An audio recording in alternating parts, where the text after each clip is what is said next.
read in verse 21, brother will deliver up brother to death. 21వ వచనంలో మనం చూసింది ఏంటంటే సహోదరుడు సహోదరుని మరణమునకు అప్పగించెదరు. When you're a true disciple, even some of your own family members may turn against you. నీవు నిజమైన శిష్యునిగా ఉన్నట్లయితే నీ సొంత కుటుంబ సభ్యులే నీకు వ్యతిరేకంగా మారిపోవచ్చు. A father against his child, children against parents, and even to cause them to be put to death, పిల్లలకు వ్యతిరేకంగా తండ్రి, తండ్రికి వ్యతిరేకంగా పిల్లలు వ్యతిరేకంగా మారి మరణానికి కూడా అప్పగించవచ్చు. The world hated Jesus Christ so much that they killed him.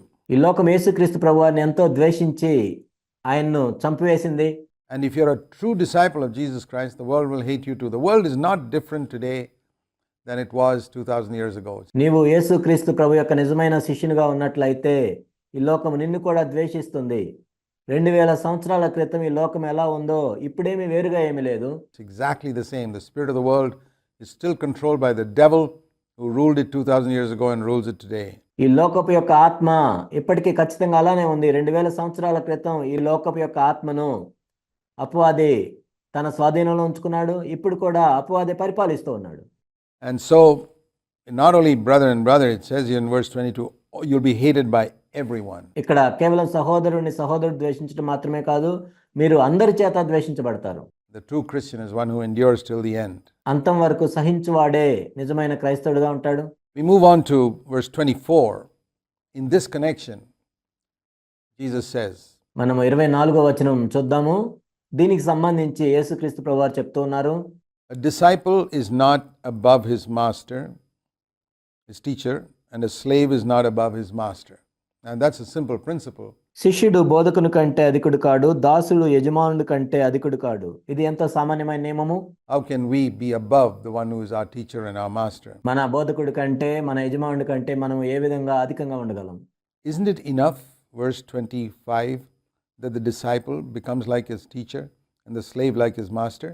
శిష్యుడు తన బోధకుని వలెను, దాసుడు తన యజమాను వలెను ఉండిన చాలును. Think of that. It's a principle that applies throughout the Christian age. దీని గురించి ఆలోచించండి. ఈ నియమం అనేది ఏ యుగములైనా క్రైస్తవులకు ఇది అన్వయించబడుతుంది. The disciple is not above his teacher, and the slave is not above his master. శిష్యుడు తన బోధకుడి కంటే అధికుడు కాదు, ఒక దాసుడు తన యజమానుడి కంటే అధికుడు కాదు. And what is he leading on to? See the middle of verse 25. If they've called the head of the house Beelzebul, prince of devils, how much more they will call the members of his household by worse names. ఇక్కడ మనము 25వ వచనం మధ్యలో చూసినట్లయితే, ఇంటి యజమానికి బయల్జబూల్ అని వారు పేరు పెట్టిన ఇండినేడల ఆయన ఇంటి వారికి మరి నిశ్చయముగా ఆ పేరు పెట్టుదురు కదా. ఇక్కడ మరి నిశ్చయముగా ఆ పేరంటే ఇంకా ఎక్కువగా పిలుస్తారని. How much more means worse names than prince of devils. Think of that. ఇంకా ఎంత ఎక్కువగా పిలుస్తారు అంటే దయ్యములకు అధిపతి అనే పిలిచేదానికంటే ఇంకా హీనంగా పిలుస్తారు అని. దాని గురించి ఆలోచించండి. Are you looking for honor and fame as a Christian? ఒక క్రైస్తవునిగా నీవు ఘనత కోసం, పేరు ప్రతిష్టల కోసం చూస్తూ ఉన్నావా? Well, you'll get it in false Christianity. You'll get it in Babylon. ఆ విధంగా నువ్వు చూసినట్లయితే తప్పుడు క్రైస్తవ్యంలో నీవు పొందవచ్చు, బబులోనులో నీవు పొందవచ్చు. But if you're a true Christian, a disciple of Jesus, నీవు నిజమైన క్రైస్తవుడు అయినట్లయితే, యేసు ప్రభువుకి నిజమైన శిష్యుడిగా ఉన్నట్లయితే, a slave of the Lord Jesus Christ and one who proclaims the whole counsel of God, దేవుని యొక్క సంపూర్ణ సంకల్పమును ప్రకటించిన యేసుక్రీస్తు ప్రభు యొక్క నిజమైన దాసుడిగా నీవు ఉన్నట్లయితే, according to the teaching of Christ, you'll be unpopular, you'll be called a heretic, a false teacher. క్రీస్తు యొక్క బోధన బట్టి మనం చూసినట్లయితే నీవు పేరు ప్రఖ్యాతుల్ని కోల్పోతావు, తప్పుడు మత సిద్ధాంతాలను బోధించేవాడు అని పేరు పెట్టబడతావు. Just like Jesus was called a false teacher by the Pharisees. They said he's not preaching from the Bible, he's preaching heresy. అబద్ధ బోధకుడని పిలువబడతావు. పరిసయ్యులు యేసుక్రీస్తు ప్రభువును ఏ విధంగా అబద్ధ బోధకుడని పిలిచారో, బైబిల్ నుంచి బోధించట్లేదని పిలిచారో, Like Paul was called a false teacher by many people in his time. పౌలు కూడా అనేక మంది చేత అబద్ధ బోధకుడు అని పిలువబడ్డాడు. And it's exactly the same today with people who don't know the Lord, don't fear him. ఈనాడు కూడా ఖచ్చితంగా అలానే ఉంటుంది. ఎవరైతే ప్రభువుని ఎరగరో, ఎవరికైతే దేవుని భయం ఉండదో, will call the true prophets of God false teachers and heretics. నిజమైన దేవుని యొక్క బోధకుల్ని వాళ్ళు ఏమని పిలుస్తారంటే అబద్ధ ప్రవక్తలు, అబద్ధ బోధకులు అని పిలుస్తారు. It's been the standard method by which the devil has turned people away from the truth. ప్రజలను సత్యం నుండి తప్పుదోవ పట్టించడానికి అపవాది ఎప్పుడు వాడే తంత్రమే ఇది.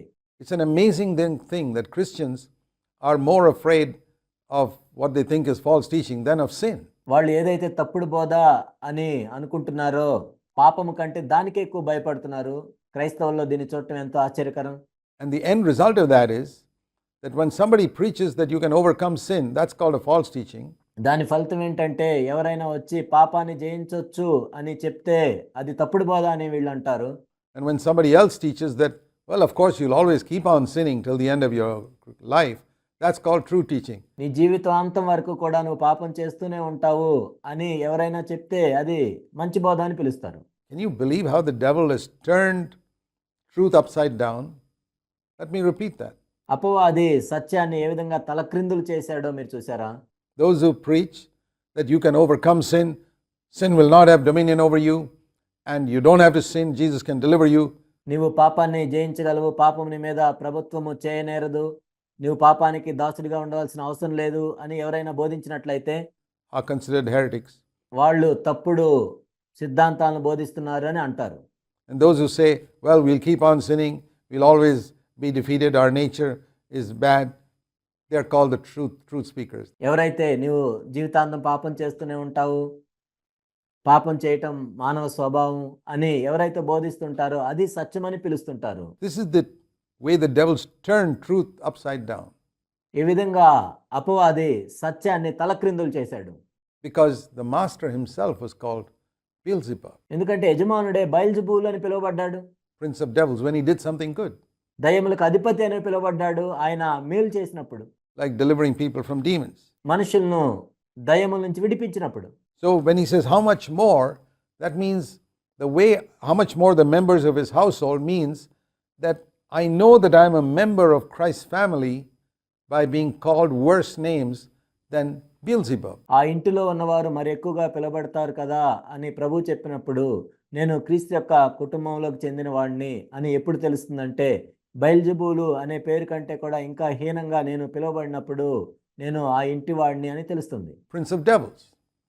Now some of you may think you're very faithful disciples of Jesus Christ and that you're members of his household or his family. మీలో కొంతమంది అనుకోవచ్చు మీరు యేసుక్రీస్తు ప్రభువారికి ఎంత నమ్మకంగా ఉన్నారని, ఆయన ఇంటికి సంబంధించిన వాళ్ళని మీరు అనుకోవచ్చు.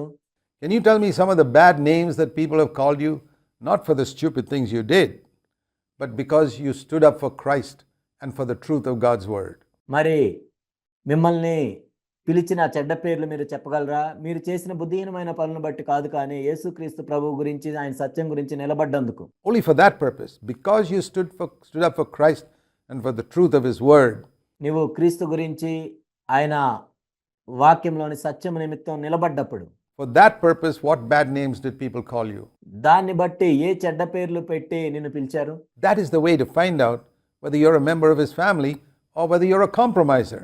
ఆయన కుటుంబ సభ్యులని ఒకటిగా ఉన్నావా లేక నువ్వు రాజీ పడేవాడిగా ఉన్నావా అని దాన్ని బట్టి తెలుసుకోవచ్చు.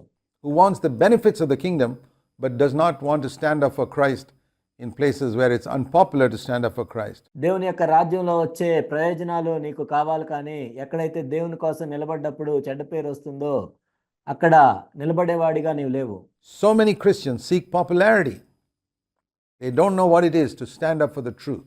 అనేక మంది క్రైస్తవులకి పేరు ప్రఖ్యాతులు కావాలి, కానీ దేవుని యొక్క సత్యం కోసం నిలబడటం వారికి తెలియదు. And I believe we need to hear this word today.